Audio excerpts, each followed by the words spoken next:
13ই December হাজার হাজার টাকা খরচ করে টিকিট কেটেও যুবভারতী স্টেডিয়ামে লিওনেল মেসিকে দেখতে পাননি ভক্তরা। কারণ লিওনেল মেসিকে ঘিরে ছিলেন নেতা, মন্ত্রী, ভিভিআইপি এবং তাদের অনুগামীরা। এতেই ক্ষোভে ফেটে পড়েন ভক্তরা। বিশৃঙ্খলা তাণ্ডব চলে যুবভারতী ক্রীড়াঙ্গনে। যে ঘটনায় আঙুল উঠেছে পুলিশের দিকে। প্রশ্ন উঠেছে, যুবভারতীতে জলের বোতল নিষিদ্ধ হওয়া সত্ত্বেও গ্যালারিতে জলের বোতল বিক্রি হচ্ছিল কি করে? বিশৃঙ্খলার সময় মাঠে হুড়মুড়িয়ে অত লোক ঢুকে পড়লো কি করে? আগেই কেন বিশৃঙ্খলা থামাতে পারলো না পুলিশ? তবে যুবভারতী কাণ্ডে কলকাতা হাইকোর্টে যে জনস্বার্থ মামলা হয়েছে, সোমবার তার শুনানিতে অবশ্য কেন্দ্রের ঘাড়ে দায় ঠেলার চেষ্টা করলেন রাজ্য সরকারের আইনজীবী কল্যাণ বন্দ্যোপাধ্যায়। তিনি বলেন, মেসিকে গোটা ভারতে জেড ক্যাটাগরি নিরাপত্তা দিয়েছিল কেন্দ্র। তার নিরাপত্তার দায়িত্ব ছিল কেন্দ্রীয় সরকারের। কতজন সিআইএসএফ আধিকারিক থাকবেন সেটাও আমাদের জানানো হয়নি। কিভাবে সিআইএসএফ রাজ্য পুলিশের সঙ্গে সমন্বয় সাধন করবেন সেটাও জানানো হয়নি। সোমবার জনস্বার্থ মামলার শুনানি হয় কলকাতা হাইকোর্টের ভারপ্রাপ্ত প্রধান বিচারপতি সুজয় পাল এবং বিচারপতি পার্থসারথী সেনের ডিভিশন বেঞ্চে। পুলিশের বিরুদ্ধে ওঠা অভিযোগ নিয়ে রাজ্য সরকারের আইনজীবী কল্যাণ বন্দ্যোপাধ্যায় আদালতে বলেন, 3 দিনের মধ্যে প্রাথমিক রিপোর্ট দিয়েছে কমিশন। ডিজিকে শোকজ করা হয়েছে।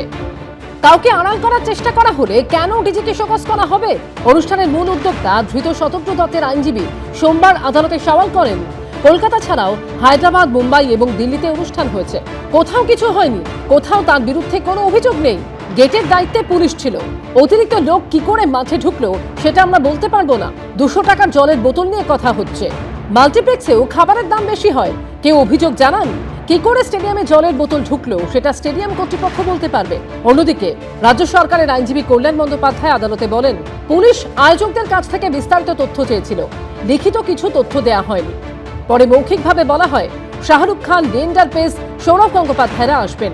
জলের বোতল নিয়ে যাওয়ার কোনো অনুমতি পুলিশ দেয়নি। কি করে জলের বোতল মাঠে পৌঁছলো তদন্ত করে দেখা হচ্ছে। 13ই ডিসেম্বর লিওনেল মেসির গায়ে গায়ে অরূপ বিশ্বাসের ঘুরে বেড়ানো নিয়ে ক্ষোভ উগরে দিয়েছিলেন দর্শকরা। অরূপ বিশ্বাসকে দেখে মনে হচ্ছে তার বাড়িতে পার্সোনাল গেস্ট এসছে, এরম ভাবে জড়িয়ে ধরে ছবিটা তুলুন, ছবিটা, এটা কি হচ্ছে? সমালোচনার মুখে ক্রীড়ামন্ত্রীর পদ থেকে ইস্তফা দিয়েছেন অরূপ বিশ্বাস। সোমবার হাইকোর্টে তার প্রসঙ্গ উঠেছে।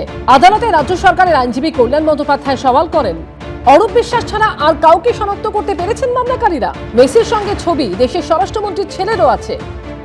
কেন শুধুমাত্র উদ্যোক্তা গ্রেপ্তার হবে? কেন মন্ত্রী অরূপ বিশ্বাস গ্রেপ্তার হবে না? একটা পদত্যাগের নাটক করে সমস্ত বিষয়টা আড়াল করা যাবে না।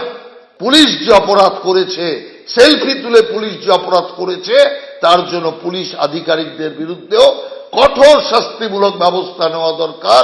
গ্রেপ্তারির জন্য আমরা দাবি জানাচ্ছি। কথায় কথায় সিবিআই, কথায় কথায় ইডি, এগুলো করার কি জাস্টিফিকেশন আছে? পুলিশ তো পুরোদস্তুর তদন্ত করছে।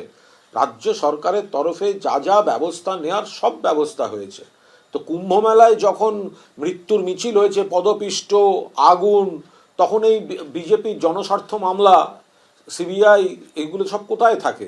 যখন গুজরাটে একের পর এক ব্রিজ ভেঙে পড়ে, যখন মণিপুর বছরের পর বছর জ্বলতে থাকে, তখন এগুলো কোথায় থাকে? সোমবার রায়দান স্থগিত রেখেছে আদালত। সৌভিক মজুমদার, আশাবুল হোসেন ও দীপক ঘোষের রিপোর্ট, এবিপি আনন্দ। এবিপি আনন্দ, এগিয়ে থাকে, এগিয়ে রাখে।